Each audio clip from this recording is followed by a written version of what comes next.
all these gang vocals are actually just the two of you kind of in different parts of the room, or placing the mic in different parts of the room just to give it sort of a different feel and a different quality to each channel or each track. But it kind of gave it this cool, maybe I'll just solo all of these.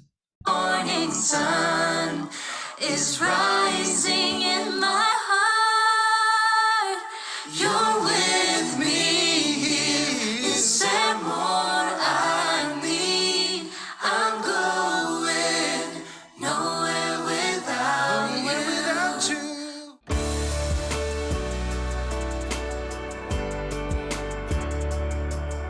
We are here with another kind of behind the scenes video. This is Joe and this is Mona, and we're here with a very special guest. His name is Timothy Choy. Hey Tim, how's it going? Yeah, good. It's the weekend, so it's always a good time. So in case you guys haven't heard yet, we've already dropped the new song Nowhere Without You, which came out on February 11th. We just love telling stories and just diving deeper into everything about the song. You would have already heard just a little bit about how the song has been impacting people in their relationship with God and what God's call in their lives. And we wanted to dive into just the specifics of the production of the song. And so we're here with our producer. Last two songs I've released have been with Tim. He's been a joy to work with. I've known Tim long time now, 4 or 5 years. Like I met him through Worship Central way back. I remember him being like the keys player at the Worship Central conference, and he was like on the keys for Tim Hughes and Chad, yeah, the first conference we had. And the thing that stood out to me the most was when things got really buck wild, like the way, and you were like jumping on the keys back and forth. Like it was just like, you are the way. And you had this amazing talent to just jump while playing keys and hold down the keys parts. Your hair would perfectly flop back and forth, but not a note was missed. Who knows how many notes were actually coming through the mix. But Well, thanks for being here, man. We worked together on 1,000 Upper Rooms, the acoustic bit, and then we did the redo of 1,000 Upper Rooms, which is incredible. Like I remember I wanted to reach out to you because I love your music. Oh, thank you. If you guys don't know, shout out to like Tim's own music, Choy, and you'll see the link in the description below to all his music. His production is out of this world and his songwriting is out of this world, and it's like amazing. Oh, so kind. Like it's epic. And so I heard his music, I'm like, man, I want to work with Tim. Plus, I really liked him from just my time like from Worship Central Academy and stuff like that. And Tim's been super gracious to work with. Mona and I wrote this song summer of 2020, and then felt that this was the song that we wanted to like share with the world. And so share the song with you. I just wanted to hear like what were your first thoughts hearing the song, like when you heard the very rough, bad demo. For sure. No, it's funny whenever you listen to initial demos because it always takes that a bit of imagining to think about, what is this song actually going to sound like and what's at the core of it. And I actually really love those moments, especially as a songwriter. I find like sometimes I'll show other people, my work in progress songs, and they're like, oh yeah, it's all right. And I'm like, no, but you can't hear it. Like you have to imagine it.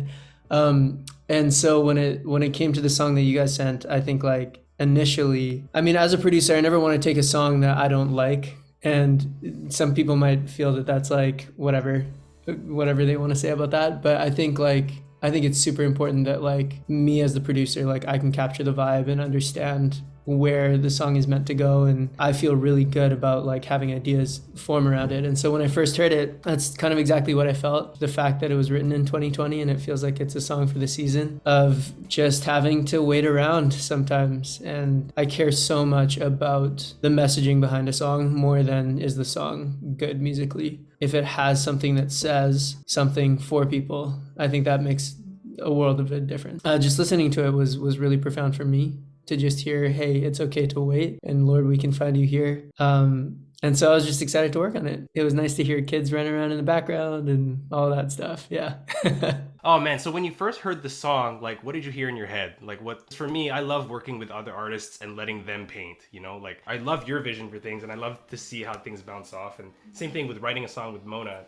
There's just something beautiful that happens when you create space together to do things together. What stuck out to me the most was that like it just had this beautiful cadence to it that was so settled. And I wasn't sure if it was like the initial demo, I think was like very chill. Like it was just this kind of acoustic and your guys' voices. And obviously, I don't know if you're in a house or whatever, but just like kind of singing fairly quietly, whatever. And it had this really settled feeling to it. And I think like that's what I really locked into was kind of identifying like between the messaging of the song song and the feel of the song, it kind of all took shape around this idea that like it was meant to feel really settled. Kind of as if to say, you know, in this waiting, like, are we anxious or are we actually feeling at rest and at peace with the Lord, and knowing that we can like wait on him. And so, yeah, I felt like that was what kind of guided a lot of the production from there. It's a very hopeful, confident song, but it's also like not exuberant. You know, it's not like oons kind of thing. There's a restraint to it that you put there. Yeah. What was your, like, when we first heard Tim's first draft like come in text, we were so excited. Like every time we got a text from you, we were like, oh my gosh, okay, drop everything. Like we gotta listen.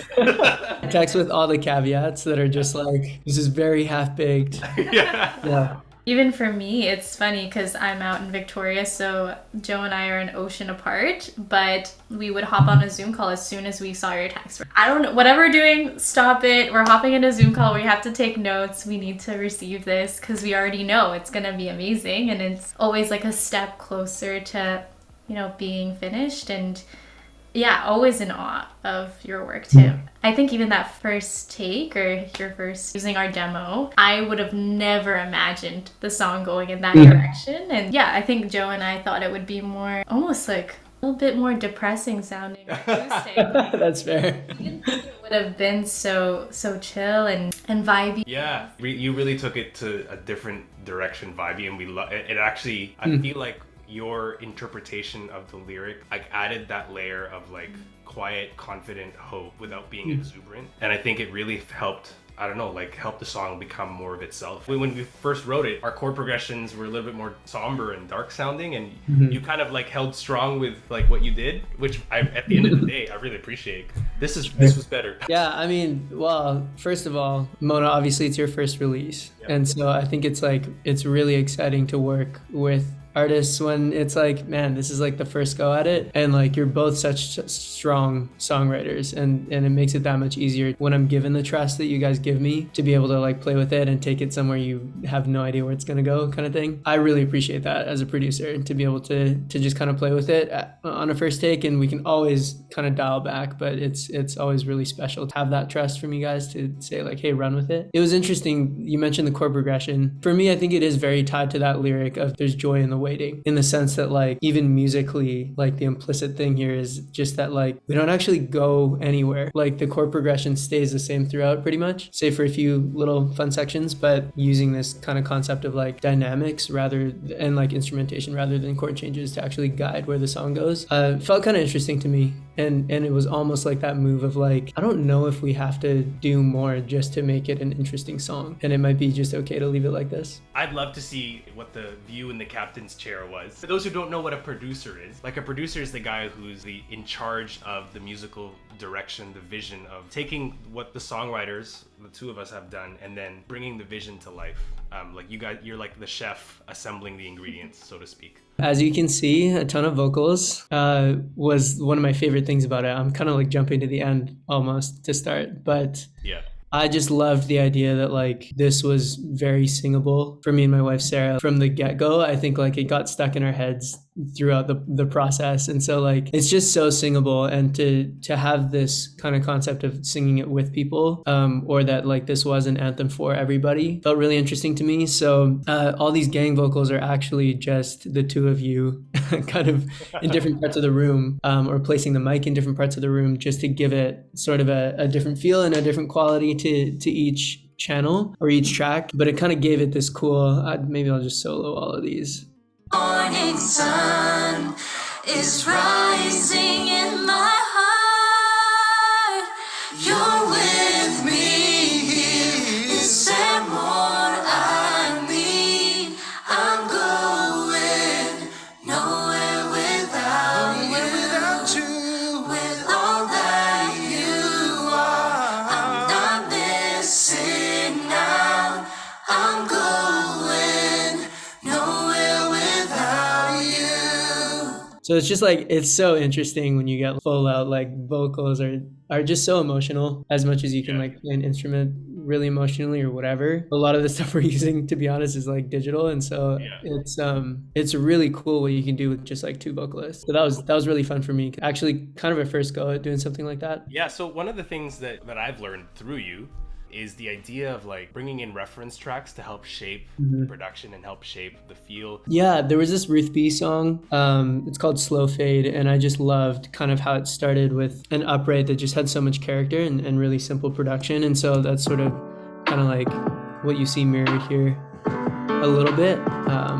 We kind of started with like a digital piano and then ended up just like not being super happy with the tone, and kind of like late in the process, kind of the last thing we tracked was an actual upright, just to give it that feel. So that was one reference. And then another reference that we kind of used was Holy by Justin Bieber with Chance the Rapper in it. I just loved the way that, like, if you actually go and listen to the song, it's fairly minimal in terms of instrumentation, and they're really clever at like using the right instruments at certain times to give emphasis, and a lot of the energy just comes from the vocal. And so just kind of seeing like how happy and upbeat that song could feel with so little kind of like was a really cool way to just go like, here's more of an emotional reference as opposed to like specific instrumentation. So Mona, what were some of the things that like blew you away or like were noteworthy or significant to you when you heard? Well, a lot has changed through our correspondence, and I think definitely that transition. Oh yeah, the big moment. Definitely noteworthy. We went back and forth and just trying to figure out how to build. At one point it was just a drum fill, and Mona, that bit from the bridge into the chorus, like that was cool because I'm pretty sure that was actually just your idea, Joe, to just kind of have a bit of a like energy build and then kind of sucking everything out and then just like smashing it back in. Really gave that a lot more emphasis. So props to you guys on that. Like I really struggled to come up with a good harmony for that. So I was like, can we just like make it like a Mona moment? You know? And it did. Like if you want to show us where that part was. Yeah, that's really nice. This is kind of the last bridge here. I'm not scared of waiting, 'cause the morning sun is rising in my heart. You're with. So it just gives it like, everything pulls out, Mona, your vocal just like shines there, and then it just like smacks back in. For you, Tim, what did you learn as a producer, as an artist? What grew in you? This process has been really interesting, you know, and even the differences between like Joe, you and I feel like at different times we were like, you would say like, this harmony doesn't really fit here. And I'm going like, I think it does. And just like realizing that everybody kind of has differences in terms of like musically, these nuances of like what fits and what doesn't. So production is a really interesting thing. I think there are like a lot of things that you can say are like good practice. And then there are a lot of things that are just like with creativity, you just toss some stuff out the window and go like, what if we just did this? And, you know, a lot of it comes down to preference. I tracked a real bass for probably the first 5 demos, and then we ended up using like an 808 bass, just because it fit like the vibe of like the percussion. We switched that over to kind of more 808 kind of sounding stuff later, so just thought I'd match that with the bass. I think that the challenge with this one was, how do you take a song that feels so like natural and organic and place it in a context where it's kind of low-key inspired by like R&B and like more of these like digital or synthetic sounds. So I feel like we kind of like shoved everything into one, where we've got like uprights, acoustics, electrics, vocals, all like just kind of like very organic, very natural and analog. And then we've got kind of our rhythm section that's all very digital, if you will. But I think it ended up in like a really cool place. And I don't feel like they're fighting, but that was a learning process of like what would sound good together. We're so proud of the finished product. We took the song in a different direction than I've ever been in. You know what I mean? Like I've written a whole bunch of other songs and none of them have come to this type of song or this kind. But at the same time, it still felt like, yeah, this was a part of me and a part of Mona's artistic vision that we just maybe never gave as much voice to. This does feel like us. I think like working with a couple of different artists, it's really interesting to mainly identify like not what do I want it to sound like, but like what actually feels like this person that I know them to be. So Mona, maybe that's why I grilled you a little when I first met you and was just really wanted to know about your life, like, and kind of the vision for the song and, you know, what place in life you were in when you wrote it and all these things. Like, I think it's so important to make sure like it feels like you or a part of you that maybe you didn't know was there. Okay, one question's on my mind for everybody.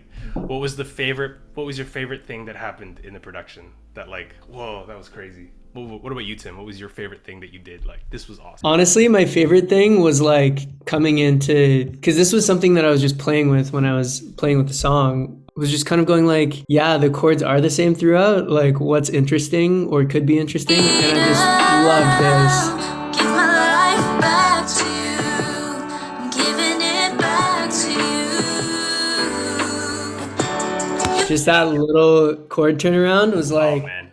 when I remember playing it and being like, oh yeah, that's spicy. We're Yeah, putting that was in. sick. Yeah, spicy is the right term. yeah. That combined with doing that again at the end of the bridge, the song would not be the same. Again, I just feel like a lot of what has happened as a result of working with you is like, for Mona and I, has been a huge like discovery process. Like every time I work with you, I learn something new about myself as an artist. Mona's learned a lot about herself. I hope the same things happen for you, Tim. 100%, yeah.